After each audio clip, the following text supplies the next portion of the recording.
Background পরিবর্তন করব বা ব্যাকগ্রাউন্ড রিমুভ করব। আমরা এই ফটোটি থেকে ব্যাকগ্রাউন্ড রিমুভ করে আপনাদের দেখাবো। তার আগে আমাদের একটি ওয়েবসাইটে প্রবেশ করতে হবে।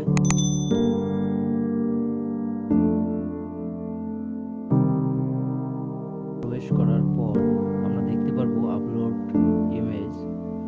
ইমেজে ক্লিক করব।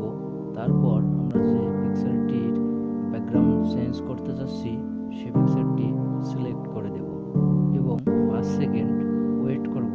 ওয়েট করার পরেই দেখতে পারবো আমরা যে অটো ব্যাকগ্রাউন্ড চেঞ্জ হয়ে গেছে এবং এটি সেভ করার জন্য আমরা ডাউনলোডে ক্লিক করব।